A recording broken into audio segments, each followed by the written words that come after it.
Hello friends, मैं मिथिलेश चौधरी। आज हम बात करने वाले हैं कि पीवीसी प्रोफाइल हो या पीवीसी पाइप हो। तो देखो मेरे भाई, पीवीसी प्रोफाइल को सॉलिड फॉर्म में निकालते हो, पाइप को हॉलो फॉर्म में निकालते हो।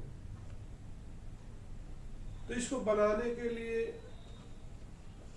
इम्पोर्टेंट क्या है और इसको कैसे बनाए। तो लास्ट वीडियो में हमारा काफ़ी आपने देखा होगा पीवीसी के बारे में, कंपाउंडिंग के बारे में। और आज हम बात करेंगे कि पीवीसी को हम लोग कई एक फॉर्म में यूज करते हैं, जिसको हम पॉलीविनाइल क्लोराइड के नाम से जानते हैं। और पीवीसी का एक खास बात आपको बताता हूँ, एक खासियत क्या होती है कि ये बहुत लो कास्ट में आपको मिल जाता है और ये फूड ग्रेड में भी यूज किया जाता है। ये हार्मफुल नहीं रहता है। इसके अंदर देखो कि आप इसके अंदर पीने का पानी भी यूज करते हो, इसके अंदर पीने का दूध भी आप यूज करते हो, फूड ग्रेड में भी आते हैं। आपको जो है आजकल तो पीवीसी का बहुत इस्तेमाल होता है। आप घर में ज़्यादातर पीवीसी का यूज करते हो। पीवीसी में भी दो तरह के पीवीसी होते हैं। एक जो होता है रिजिड होता है, एक जो होता है प्लास्टिसाइजर होता है। मतलब जो एक सॉफ्ट होता है, एक हार्ड होता है। तो हार्ड का जो है लाइफ कम रहता है, सॉफ्ट का लाइफ ज़्यादा रहता है। बात समझ आइए। पीवीसी का एक बाल्टी का खरीदने जाए तो ज़्यादा हार्ड रहेगा तो जल्दी क्रैक होगा। एक जो फ्लेक्सिबल रहेगा, सॉफ्ट रहेगा तो उसका लाइफ ज़्यादा होता है। तो पीवीसी में प्रोफाइल और पीवीसी पाइप में आपको बनाना है तो उसके लिए बहुत सारा इंग्रेडिएंट की ज़रूरत पड़ती है। जैसे कि आपका पीवीसी रेजिन है, जिसको एलजी का भी रेजिन मिलता है, रिलायंस का भी रेजिन मिलता है। उसमें बहुत सारा इंग्रेडिएंट ऐड करना पड़ता है, जैसे लुब्रिकेंट हो गया। जिस तरह से आपका कोई गाड़ी है तो उसके अंदर बेरिंग रहता है तो उसे ग्रीसिंग करना पड़ता है, ऑयल डालना पड़ता है, तो वो जरा फास्ट सर्विस देता है। उसी तरह से जब ये दोनों प्रोडक्ट आप निकालते हो तो लुब्रिकेंट की जरूरत क्यों, आखिर यहाँ पर लुब्रिकेंट का क्या काम है। आप सोच के परेशान होते हैं कि क्या कंपाउंडिंग के अंदर लुब्रिकेंट की जरूरत क्या है। जिस तरह से आप गाड़ी चलाते हो, बेरिंग के ऊपर चलता है, और बेरिंग जितना, जैसे साइकिल चलाते हो भी बेरिंग के ऊपर चलता है चेन। तो जितना वो ऑयली रहेगा, ग्रीसिंग रहेगा, वो ज़्यादा सॉफ्ट चलेगा और उतना जल्दी बेरिंग घिसता नहीं है। उसी तरह से कंपाउंडिंग के अंदर भी, चाहे आप पीवीसी पाइप बनाते हो या पीवीसी प्रोफाइल बनाते हो, तो वहाँ पे आपको करना क्या होगा, वहाँ पे भी लुब्रिकेंट ऐड करना होता है।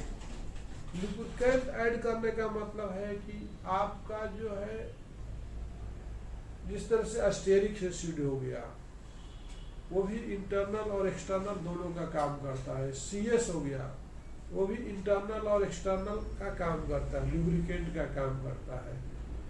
पैराफिनिक वैक्स हो गया, ई वैक्स भी बोलते हैं, वो भी आपका लुब्रिकेंट का काम करता है, जो आपको बैरल को घिसने नहीं देता है और काफ़ी बैरल और स्क्रू दोनों को सर्विस देता है और कंपाउंडिंग में एक लुक देता है। और आगे बात करते हैं कि जिस तरह आपसे देखा होगा कि एपॉक्सी भी जो होता है आपको लुब्रिकेंट का ही एक पार्ट है और वो आपको बहुत अच्छा ही सर्विस देता है। और दूसरे तरफ जो है, जब पीवीसी या कोई प्रोफाइल बनाते हो तो उसमें दो तीन चीज़ें ध्यान देनी होती है। स्टेपलाइजर में भी दो तरह के स्टेपलाइजर होते हैं। एक जो है आपको हीट रेजिस्टिंग के लिए स्टेबलाइजर होता है, जो कि हीट को मेंटेन करके रखता है। और एक जो स्टेबलाइजर होता है जो कि आपको उसको लाइफ देता है। और उसमें बहुत सारा पिगमेंट भी यूज किए जाते हैं, जैसे टिटानियम है और कलरफुल काफ़ी पिगमेंट भी यूज होते हैं पाइप के अंदर। जिससे टिटानियम ऑक्साइड जो है आपको एक्स रे से बचाती है, जैसे उसको ट्रांसपेरेंट नहीं होने देती है कोई भी मटेरियल को। अगर सनलाइट पड़ रहा है तो उसको अंदर तक उसको इफेक्ट नहीं होने देता है। और कलर के लिए और व्हाइटनेस के लिए टिटानियम डाइऑक्साइड का यूज किया जाता है, TiO2 बोलते हैं। तो पीवीसी प्रोफाइल हो या पीवीसी पाइप हो,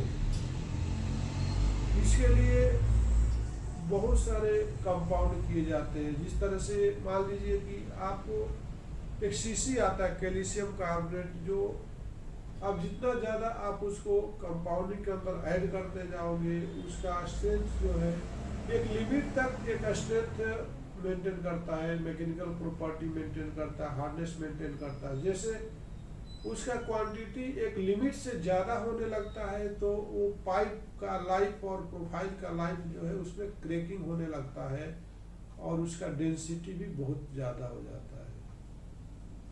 डेंसिटी की बात करते हैं तो जैसे कि पीवीसी पॉलीविनाइल क्लोराइड का डेंसिटी जो होता है 1.4 होता है। उसमें अब जितना फिलर ऐड करते हो उसके हिसाब से प्लास्टिसाइजर ऐड करना होता है और स्टेबलाइजर यूज करना पड़ता है और पिगमेंट ऐड करना पड़ता है, लुब्रिकेंट ऐड करना पड़ता है उसी रेशियो के हिसाब से, तभी जाकर के वो सेफ रहता है। कुछ ऐसे पॉइंट आते हैं जहाँ को मटेरियल पूरी तरह से कमर्शियल बन जाता है, जहाँ पे बिल्कुल कम रेट पर आप सेल करते हो और उसका लाइफ नहीं रहता। तो आपने देखा कि पीवीसी प्रोफाइल और पीवीसी पाइप में कितना फर्क है। पीवीसी पाइप में ज़्यादा से ज़्यादा आप फिलर यूज नहीं कर सकते हो, क्योंकि जब बेंड करोगे तो क्रैक हो जाएगा, उसके अंदर हॉलो रहता है और वो क्रैक होगा तो उसका लाइफ भी नहीं रहता, प्रेशर भी नहीं देता। इसलिए पीवीसी पाइप वगैरह में ज़्यादा से ज़्यादा आपको वाइट फिलर यूज नहीं करने की ज़रूरत है। ज़्यादा से ज़्यादा 20-15 PHR ही आप यूज कर सकते हो। और स्टेबलाइजर जो होता है आपको 1 PHR से लेकर 3 PHR तक आप यूज कर सकते हो। और बाकी जो है आपका जो है प्लास्टिसाइजर भी आपको 5 से 25 PHR तक आप यूज कर सकते हो। वो हार्डनेस के ऊपर आपका डिपेंड करता है। DOP ऑयल है, DBLS ऑयल है, ये सारे जो है आपको प्रोसेसिंग ऐड है, एडिटिव बोलते हैं। एडिटिव किसको बोलते हैं? जैसे एडिटिव क्या है, तो जितने भी रेजिन के अंदर ऐड किए जाते हैं, चाहे लुब्रिकेंट हो, स्टेबलाइजर हो या प्लास्टिसाइजर हो या पिगमेंट हो, सबको हम एक केमिकली नेम से हम लोग एडिटिव्स बोलते हैं। अगर ये वीडियो आपको पसंद आए और आगे भी आप वीडियो और देखना चाहते हो तो मेरे कमेंट बॉक्स में जरूर लिखिए कि आप आगे और क्या जानकारी करना चाहते हो। नमस्कार।